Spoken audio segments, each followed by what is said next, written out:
2 years into the war in Ukraine, and the sheer violence of this conflict still has the power to be breathtaking. I'm standing here in the crater of a recent Russian missile strike a few miles outside the capital, Kyiv, that was probably caused by a North Korean KN-23 missile. The crater itself is at least 30 or 40 feet wide, 12 feet deep. This has become the new normal for people living right across Ukraine. This is just one of the hundreds of the thousands of drone and missile strikes that hit this country, right across this country, almost on a daily and nightly basis. The story of this war has been written in the scars on the landscape, and more importantly, in the scars left on people's lives, the hundreds, the tens of thousands of people who've been maimed, who've been killed, who've been displaced as a result of Vladimir Putin's invasion.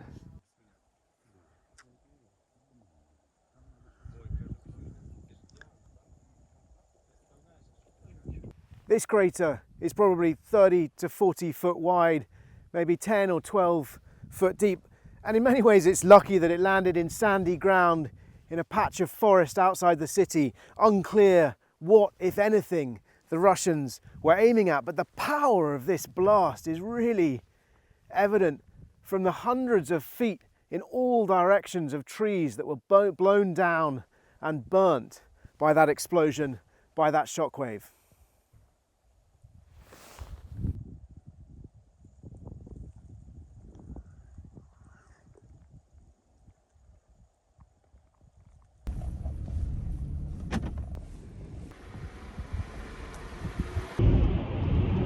I was in Ukraine 2 years ago on the day the war broke out, and inevitably some of the dread and the terror and the fear that I felt on February 24th at sort of 4 in the morning when we woke up to news that the invasion had started, some of that fear has faded. The war has almost started to become normal for me, as I'm sure it has perhaps for many of you, and certainly to an extent as it has for many of the people living here in Ukraine. But nonetheless, it still keeps its power to shock, and the way that Ukrainians have adapted to that conflict, the resilience that they've shown in the face of 2 years of Russian aggression, is quite extraordinary.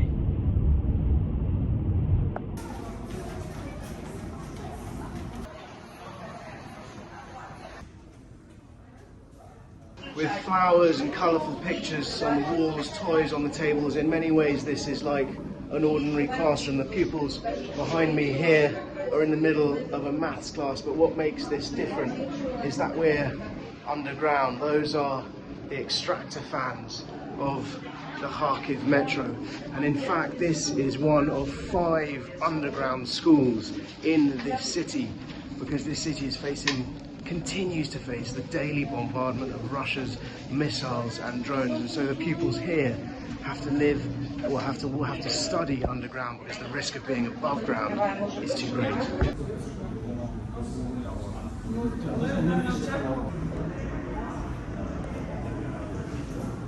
Again, more signs of normal school, crash mats, colourful posters, toys for the pupils to play with, but in fact this is an underground platform.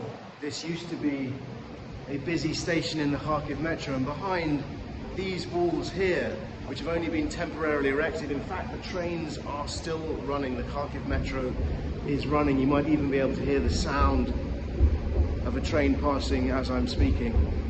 This is the new reality for people in this city, Ukraine's second city.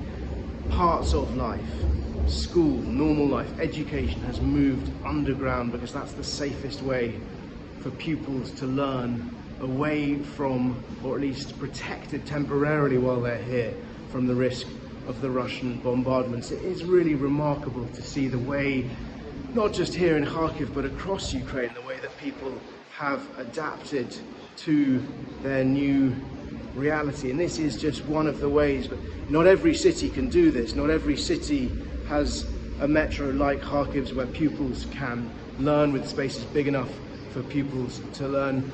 Kharkiv is, in that sense, slightly unique. It's Ukraine's second biggest city. It has a really well-established metro, but it's also so close to the Russian border that it has continued to face one of the most devastating onslaughts of missiles, drones, rockets and artillery shells since the very first day of the war, when you may remember it repelled a Russian tank assault. And from that point onwards, it really has been on the front line. Russian forces drove into the city. I was here 2 years ago when special forces drove right into the city. It was astonishing.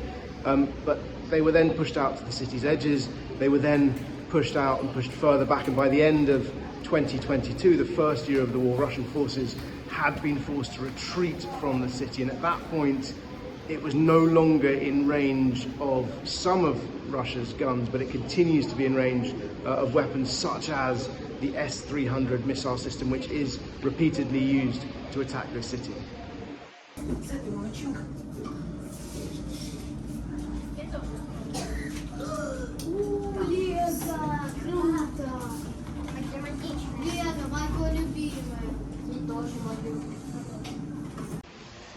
It's also worth noting that next to the normal paraphernalia of a school, even a school underground, there's another sign that this is a country at war, and these are the posters like this one, reminding people not to touch what may be mines or unexploded ordnance that's been scattered around the city, the countryside, their homes in these 2 years of bombardments that they've endured.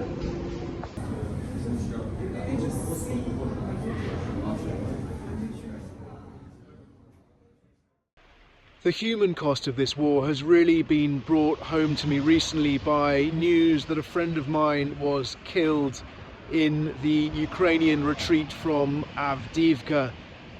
The soldier I knew as Kirill, his full name was Kirilo Ulman, was helping to stave off a Russian attempt to encircle the town, which Russia has since captured. Kirill was a man I'd met half a dozen times over the course of this 2-year war. I met him a few days after Russia invaded, when he had signed up as a volunteer. He was a civilian entrepreneur who signed up to fight and defend his country.